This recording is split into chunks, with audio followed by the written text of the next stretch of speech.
Alright everyone, two videos now upcoming, this one and then another one on North Korea, because there's a lot of news to cover on the topic. I'm going to try to split them up here. Trump has signed an executive order in order to shut down any sort of trade with North Korea's banking system. That's to punish entities, to sanction them as well by extension if they're doing business with Pyongyang. Essentially, you can do business with the US or you can do business with North Koreans.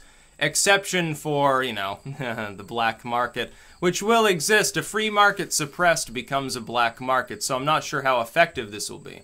Those Russian smugglers everyone's talking so much about will simply double down on their efforts and say, oh yeah, we're willing to move this oil that you've got. We'll smuggle this coal, these minerals, into Russia and then maybe into China. We'll just remark them. Now they're Russian minerals. And so I don't think it'll work. Pressuring the UN won't work because the UN is dumb. The UN can't do anything to any country. They can't even get involved in Rwanda. They're not going to get involved with a nuclear state. It's just not going to happen. Targeted strikes probably won't work. This has been talked about too. The idea that you can unleash a limited strike, the repercussion for a nation's behavior, on a state that has hydrogen bombs, presumably many tens of thousands of operative artillery pieces, even if half of them don't work, and a semi-standard, semi-modern Air Force and naval capability is totally wrong. North Korea is not Iraq. It has several key advantages, one of them being dozens of atomic weapons, at least, possibly more, possibly now operating hydrogen bombs. It's going to be a little bit of a problem to conduct a targeted strike. Oh, we'll just take out a couple of artillery places, maybe a missile launcher, a nuclear reactor, and we'll call it a day. Maybe shatter some windows in Pyongyang with one of those mother-of-all bombs that we deployed over there as well. And what was it? They deployed in Afghanistan against ISIS forces there, or was that Iraq? Can't remember. Yeah, that's not going to work. So the UN idea is out. They will kick the can down the road. And Trump doesn't seem receptive to the idea of continuing to do that, which is actually a good thing. That's to his benefit. Trying to force the UN to come to its senses is something he campaigned on. I actually am happy that he's doing that. I'm not optimistic. I think he'll fail. I think it doesn't matter how much persuasion he uses. It doesn't matter what kind of skills set he has. It doesn't matter what kind of money he can cough up. It doesn't matter how many threats or how many bribes he can dish out to people. Asking the UN to do anything is not going to work. It's still ultimately split between different blocks of power within the UN that deeply disagree on even the most fundamental issues. An issue that we consider totally objectively settled, like, oh, should or should not women in all the countries of the world be treated with some degree of respect and not, you know, enslaved or beaten in the streets.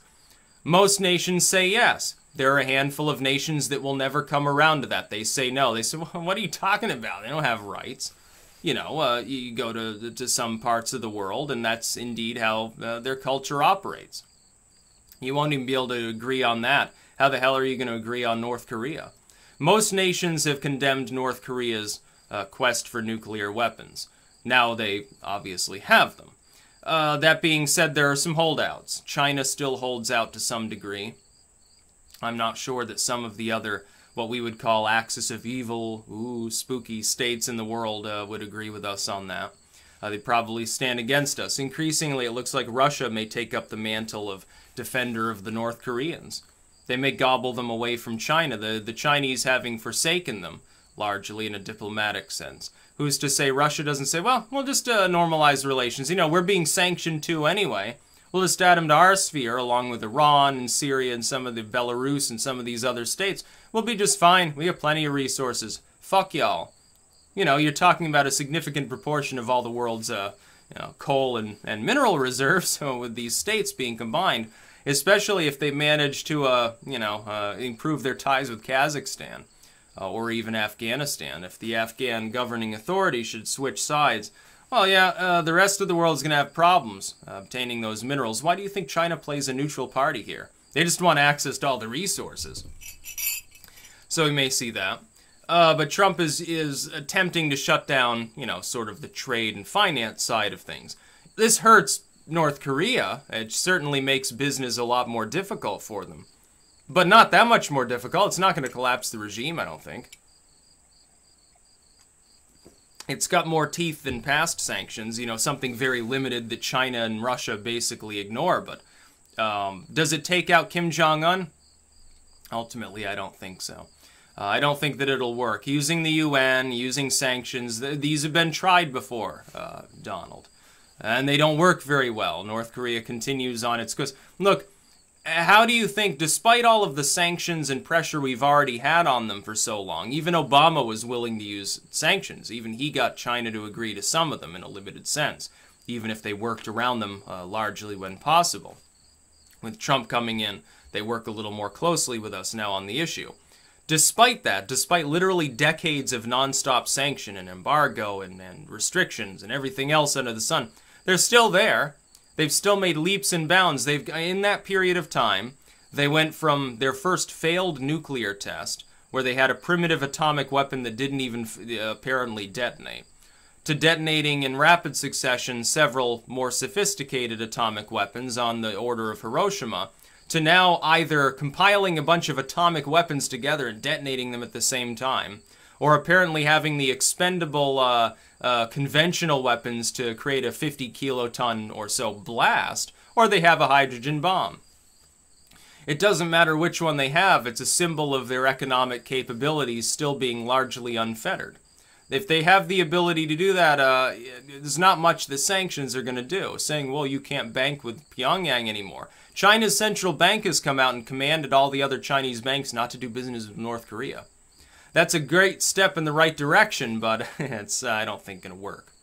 Now, maybe I'm being too much of a pessimist here, but I think the only thing that works is physical force at this point. I think North Korea has crossed the Rubicon into that dangerous territory where it now has something that the world can condemn collectively, without necessarily being able to safeguard its future by having enough of a deterrent. It's in that little spot between an older style nuclear power, you know, with just rudimentary atomic weapons that people aren't quite concerned enough about to universally condemn, and being a fully modern nuclear power that nobody wants to screw with and so leaves alone.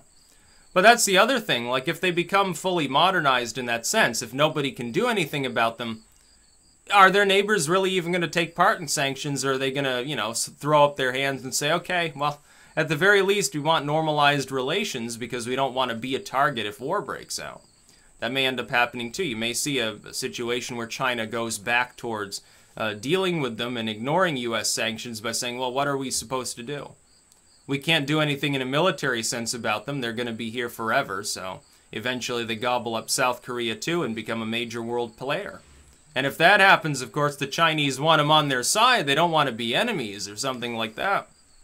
I don't think the UN or any round of sanctions or embargoes or anything like that is going to do anything, unless you intend to run a naval blockade of all of North Korea and threaten to bomb their ships into the ocean if they try to leave the port, and then have like Russia and China fully staffing their border and killing anybody that walks across, blowing airliners out of the sky if they try to land in Pyongyang. Unless you intend to do that, which is basically a military endeavor anyway, there's really nothing you can do at this point short of a total war situation. They're obviously not going to back down. In video number 2, I'll explain Kim Jong-un's statements and his reaction to Trump's statements, and their threat to test a hydrogen bomb in the Pacific Ocean, which may be a credible threat at this point. And they could put it on a sub, you know, an unmanned vessel, or float it out there and blow it up. Yeah, of course they can. It's within their means. Who's going to stop them? You? Apparently, they can test a hydrogen bomb on their own soil so that it leaves a smoldering crater and nobody will do anything about it. Except a strongly worded letter from the UN, as though Kim Jong-un fucking respects the UN.